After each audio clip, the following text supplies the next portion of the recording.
ગુજરાતમાં અસામાજિક તત્વોના આતંક સામે કાયદો લાચાર હોય તેવા દ્રશ્યો જોવા મળ્યા। પાટણમાં અસામાજિક તત્વોના ટોળાએ હથિયારો સાથે આતંક મચાવ્યો। ચાણસ્માના જીલિયામાં અસામાજિક તત્વોએ હુમલો કરતા પોલીસ અધિકારીઓ ભાગી છૂટ્યા હતા। ચાણસ્માના જીલિયામાં ભાવેશ રબારીના ફાર્મ હાઉસ પર હુમલો કરવા આવ્યા હતા તોફાનીઓ અને સુરક્ષામાં તૈનાત પોલીસ કર્મીઓ ટોળાનો આતંક જોઈને ત્યાંથી ભાગી ગયા।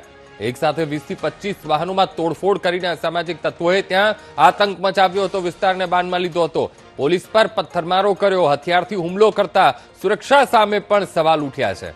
દ્રશ્યોમાં પણ જોઈ શકાય છે કે પોલીસની ગાડી ત્યાં તૈનાત છે અને પોલીસની ગાડી ત્યાંથી પાછી વાળી લેવી પડે છે, ત્યાંથી ભાગવું પડે છે। ગુજરાતમાં ક્યારેય ન જોવા મળ્યા હોય તેવા દ્રશ્યો પાટણમાં સર્જાયા છે। દ્રશ્યોમાં જોઈ શકાય છે કે કેવી રીતે પોલીસની જીપ ત્યાંથી પોલીસ ભગાવી મૂકે છે અને આ જે 10 થી 12 જે શખ્સો છે એ આતંક મચાવતા જોવા મળ્યા। ધારિયા, તલવાર, લાકડીઓ સાથે અસામાજિક તત્વોએ આતંક મચાવ્યો તો ભાવેશ રબારીના ફાર્મ હાઉસ પર કેટલાક શખ્સોએ અંધાધૂંધી મચાવી હતી। આજ મુદ્દે સંવાદદાતા ભરત પ્રજાપતિ ફોનલાઈન પર જોડાઈ ગયા છે। ભરત, એક તો ગુજરાતમાં અસામાજિક તત્વોના આતંક તો દિવસે ને દિવસે સામે આવતા જ હોય છે, પણ જે પાટણમાં થયું છે એ ક્યારેય જોયું ના હોય તેવા દ્રશ્યો પાટણમાં સર્જાયા છે। જાણે કે કાયદો પાંગડો બની ગયો હોય, કાયદો લાચારી અનુભવી રહ્યો હોય તેવા દ્રશ્યો કેમેરામાં કેદ થયા છે। આખો મામલો શું છે ભરત?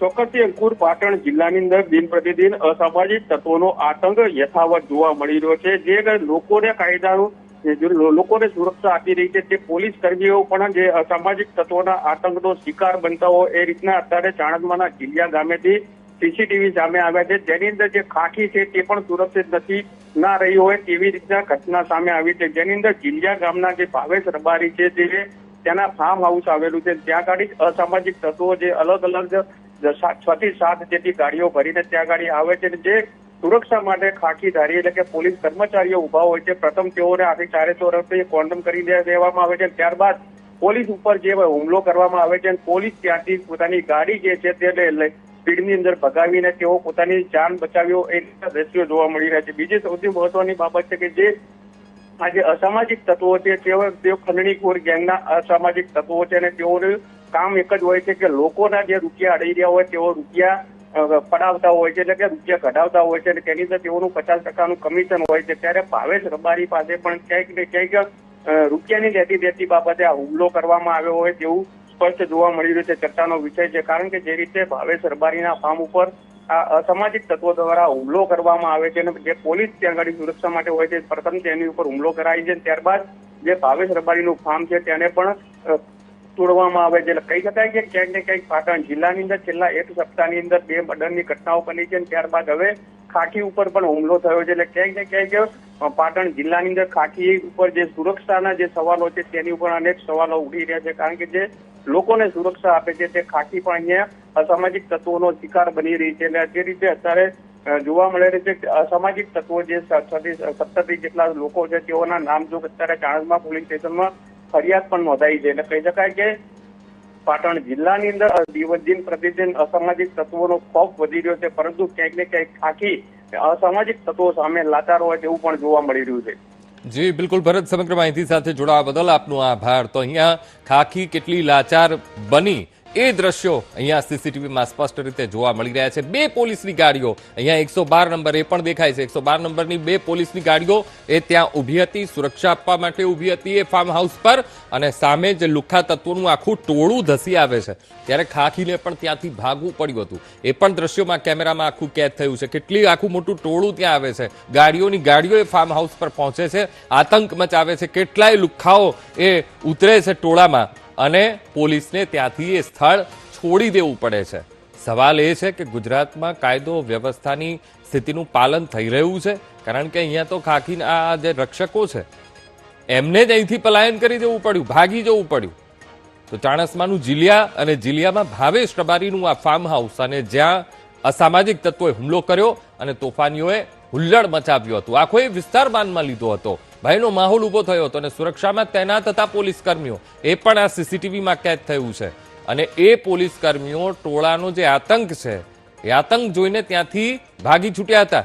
એક તો 112 સીધી નીકળી જાય છે ત્યારબાદ બાજુમાં જે બીજી પીસીઆર વાન ઊભી હતી એને પણ ભાગવું પડ્યું હતું, એને પણ ત્યાંથી નીકળી જવું પડ્યું હતું. હવે જોવું રહ્યું કે ત્યાંનું જિલ્લા પોલીસ વડા શું કાર્યવાહી કરે છે, કારણ કે કાયદો અને વ્યવસ્થાની સ્થિતિ સામે અહીંયા સવાલો ઊભા થઈ રહ્યા છે. પોલીસ પર હુમલો થયો અને જિલ્લા પોલીસ વડા સંપર્ક વિહોણા હોય તેવું સ્પષ્ટ રીતે લાગી રહ્યું છે, કારણ કે પાટણમાં ગેંગવોર જેવી સ્થિતિ અને આ સ્થિતિ સામે અનેક સવાલો ઉઠી રહ્યા છે. કાયદો અને વ્યવસ્થાના રીતસરના અહીંયા ધજાગરા ઉડ્યા છે. હવે સવાલ એ થઈ રહ્યો છે કે પોલીસ પર હુમલો થયો અને જિલ્લા પોલીસ વડા શા માટે સંપર્ક વિહોણા? વીટીવી ન્યૂઝે સંપર્ક કરતા જિલ્લા પોલીસ વડા જવાબ નથી આપી રહ્યા, તે કંઈ પણ બોલવા માટે તૈયાર નથી. તો પાટણ જિલ્લાના પોલીસ વડા છે વસંત નાઈ, તેઓ આ સ્થિતિ પર બોલવા માટે તૈયાર નથી. ત્યારે સવાલ એ છે કે શું આ ગુંડા તત્વો સામે પાટણ પોલીસ નતમસ્તક છે? કાયદો લાચાર છે આવા ગુંડાઓ સામે, આવા અસામાજિક તત્વો સામે? આવા અસામાજિક તત્વો બેફામ બને અને 7 થી 8 ગાડીઓ લઈને જ્યારે આવે આ લુખ્ખાઓ આતંક મચાવવા અને પોલીસની ગાડીઓને ત્યાંથી ભાગી જવું પડે, પોલીસને ત્યાંથી એ જગ્યા છોડી દેવી પડે, ત્યારે ચોક્કસથી અહીંયા સવાલ ઊભા થઈ રહ્યા છે કે શું પાટણમાં કાયદો અને વ્યવસ્થાની સ્થિતિ જળવાઈ રહી છે? ડોક્ટર મનીષ દોશી, મુખ્ય પ્રવક્તા કોંગ્રેસ, તેઓ આપણી સાથે ફોનલાઈન પર જોડાઈ ગયા છે. મનીષભાઈ, કાયદાના લીરે લીરા ઉડાડતા દ્રશ્યો એ પાટણમાં સર્જાયા છે. એક આખું લુખ્ખાઓનું ટોળું આવે છે અને પોલીસને ત્યાંથી ભાગી જવું પડે છે. એવું નહીં, 2 પોલીસની જીપ ત્યાં ઊભી હતી અને ત્યાંથી સ્થળ છોડી દેવું પડે છે. આ કેવી સ્થિતિ મનીષભાઈ?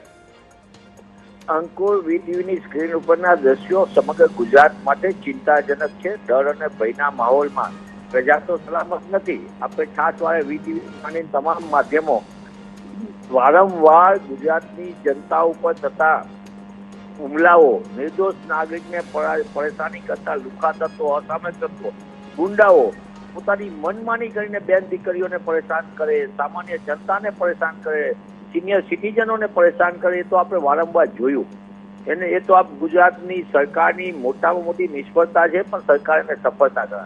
પણ જે સરકારની અંદર જેને પ્રજાના રક્ષણ કરવાની જવાબદારી, પોલીસ દળ પણ સલામત ન હોય, આવી આ ઘટના પહેલી વખતની પાટણની નથી. પાટણ પહેલા અમદાવાદમાં પણ પીસીઆર વાન અસામાજિક તત્વો સામે ઊભી હતી. આપણે વીટીવી સહિતના બધા માધ્યમો દેખાયા કે અસામાજિક તત્વો ગુંડાગીરી કરીને બીજી બાજુ પીસીઆર વાન પોતે સાંકડી ગલીમાંથી ગાયબ થઈ જાય.